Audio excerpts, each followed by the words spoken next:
TGV reçoit sur ce plateau dédié aux questions de santé publique la doctorante Mouna Bartit. Mouna Bartit est maîtrisard en évaluation des systèmes de santé. Elle évolue au niveau du cabinet médical Avicenna à Dakar. Mouna Bartit a lancé il y a 3 ans le concept évocateur Bin Bin Rose à l'occasion du mois d'Octobre Rose. Cette femme de cœur travaille depuis 10 ans dans l'organisation et la coordination préventive de sensibilisation et de dépistage en matière de santé féminine. Mouna Bartit sur TGV.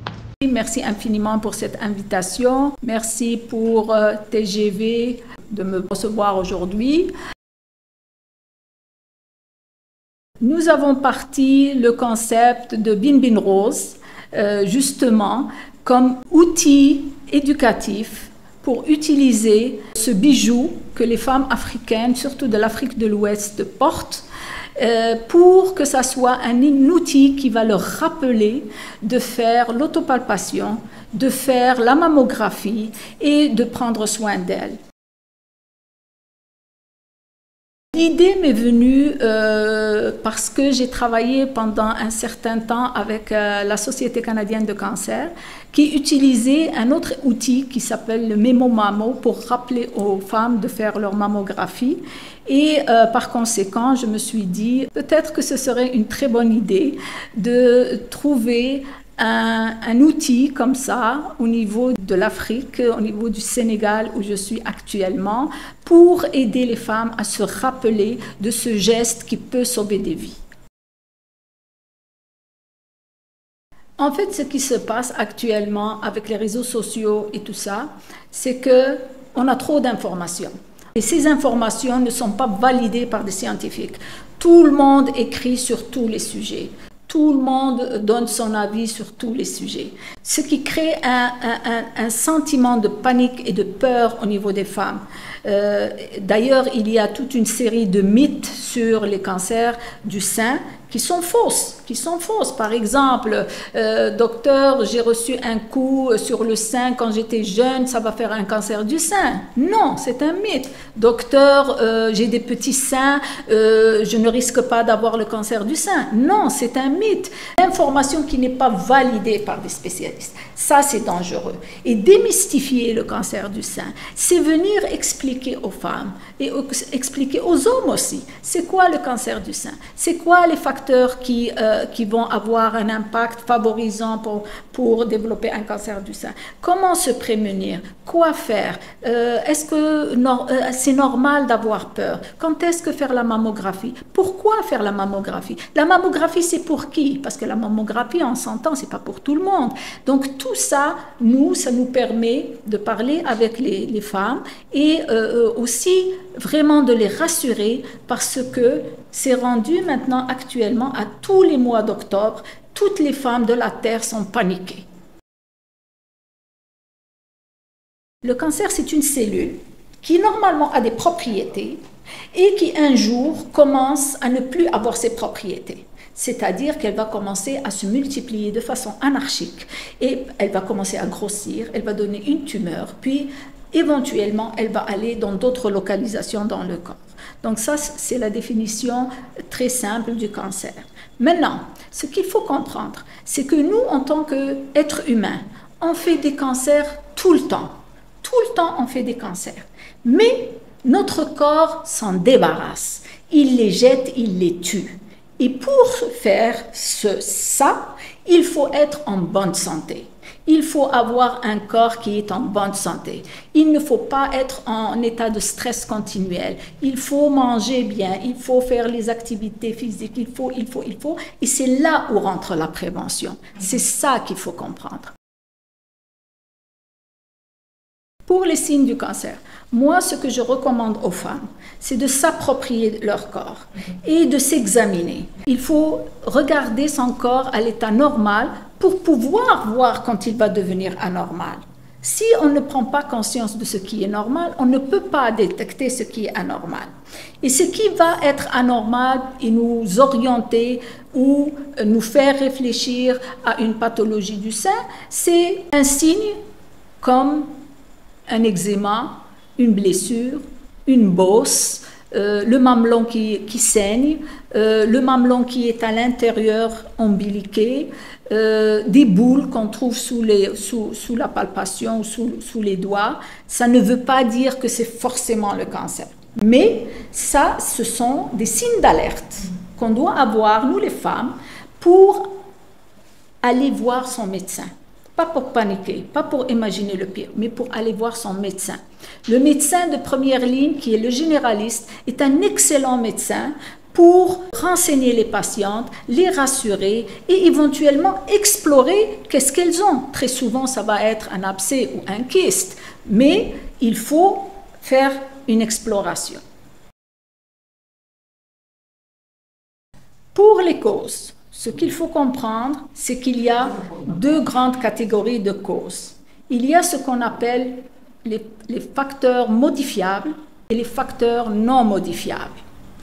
Par exemple, dans les facteurs non modifiables, les cancers du sein, c'est de plus en plus la probabilité lorsqu'on prend de l'âge et il faut être femme. C'est sûr que les hommes aussi ont ou peuvent avoir le cancer du sein, mais le chiffre est très petit, il est négligeable.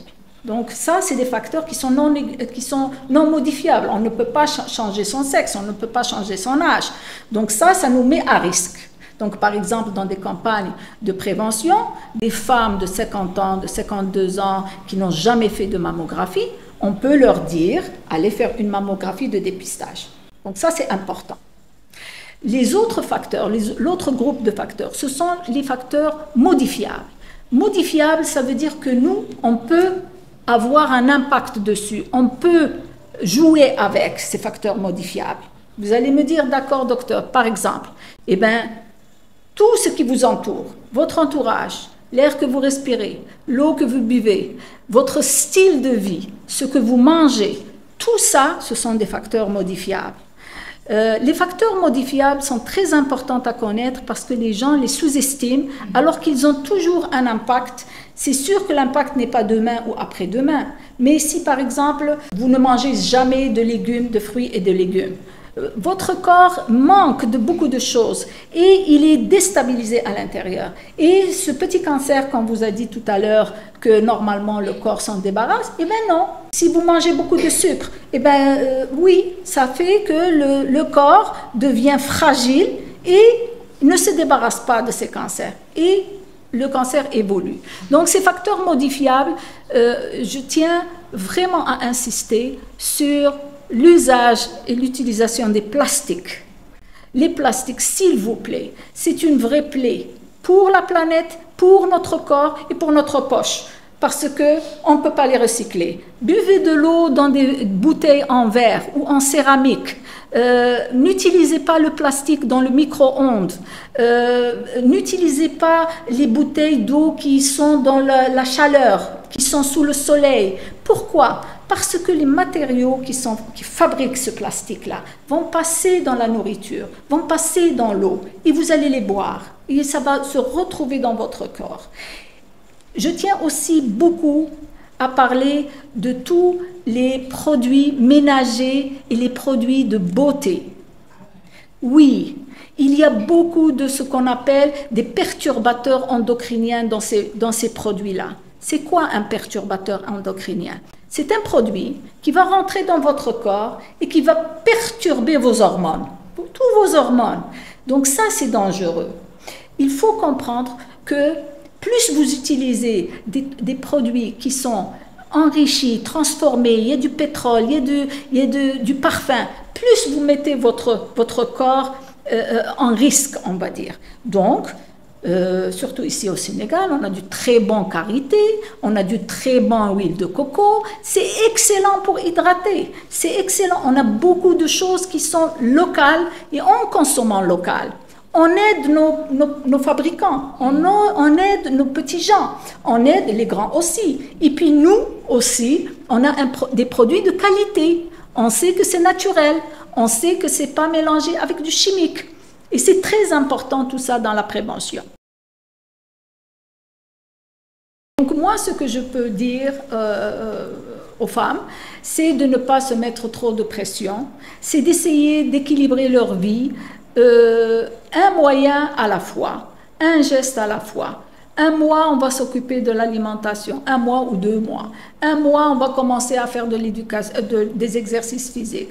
1 mois, on va essayer de voir les choses qui nous stressent et essayer de trouver, trouver des solutions.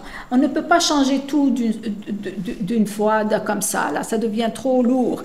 Donc, il faut changer en améliorant son style de vie tranquillement pour améliorer sa santé et son corps, et c'est ça de la prévention. La prévention, c'est un passage à l'acte, c'est de faire quelque chose et d'avoir cette force-là pour toujours faire quelque chose. Il y a aussi quelque chose de très important dans cette campagne qui nous permet de mettre en avant, c'est le rôle des aidants. Les aidants, ce sont les familles des personnes qui sont malades. Donc, une femme est diagnostiquée cancer du sein. Elle est en panique, elle commence son traitement, il y a la chimio, il y a la chirurgie, elle a très souvent des enfants qui sont jeunes. C'est qui l'aide? Il va y avoir sa mère, il va y avoir sa tante, il va y avoir probablement sa sœur. À un certain moment, elle va devenir presque dépendante de ces personnes-là. Sauf que ces personnes-là ont leur vie, ils ont toute une autre vie. Ils ont des conjoints, ils ont des enfants, ils ont du travail. Donc c'est comme si ça s'ajoutait un autre travail pour eux. C'est très lourd. En plus de tout le facteur affectif, parce que cette personne qui est atteinte, on l'aime, on pleure à l'intérieur. Et très souvent, ces aidants ont besoin eux aussi d'aide. Ont besoin d'aide, juste les aider à prendre en charge leur famille qui est malade. Donc, moi, je remercie profondément toutes les personnes qui aident leurs parents malades. Je les remercie profondément parce que c'est un travail qui est bénévole, sans aucun argent, qu'on se tue pour offrir à la personne qu'on aime. Donc, je profite vraiment de ce moment pour les remercier. L'autre groupe de personnes qui sont très importantes à souligner dans ce mois, ce sont le rôle des survivantes et les survivantes. Les survivantes, ce sont des battantes. On les appelle des survivantes parce qu'elles ont survécu à une maladie quand même qui n'est pas banale. Cette maladie n'est pas mortelle toujours. Elle est mortelle si on la néglige, si on ne la prend pas en charge rapidement. Donc ces survivantes, elles se sont battues pour sortir de cette maladie. D'accord ? Ce que moi, par exemple, je leur demande, c'est juste de temps en temps de témoigner que c'est possible de s'en sortir. Pourquoi? Parce que ça donne courage aux autres femmes. Parce que dans l'inconscient collectif, cancer du sein, ça veut dire que la personne est déjà morte, elle est déjà foutue, elle est déjà partie. Quand on a une survivante qui vient témoigner que oui, c'est difficile, oui, mais regardez, je suis là, je m'en suis sortie, et bien ça donne du courage aux autres. Et il y a certaines personnes, de plus en plus, qui sortent témoigner comme ça, et je les remercie, elles aussi, très, très, très chaleureusement. Pour le mot de la fin, j'aimerais remercier infiniment et profondément le Centre de radiologie Magnetica et Dr Teco, qui a collaboré avec nous tout au long du mois d'octobre en faisant des mammographies et des échographies gratuitement à toutes les femmes qu'on lui a référées. Je remercie aussi infiniment les membres de mon équipe au cabinet Avicenna qui ont travaillé tout au long du mois d'octobre, bénévolement et gratuitement. Merci infiniment pour cette invitation. Merci pour TGV de me recevoir aujourd'hui dans le cadre de ce mois de sensibilisation au cancer féminin et surtout au cancer du sein. Donc, Octobre Rose, tout le monde le connaît, c'est devenu un phénomène planétaire et nous aussi, on surfe dessus pour faire de la conscientisation et de la prévention actuellement à Dakar, au Sénégal.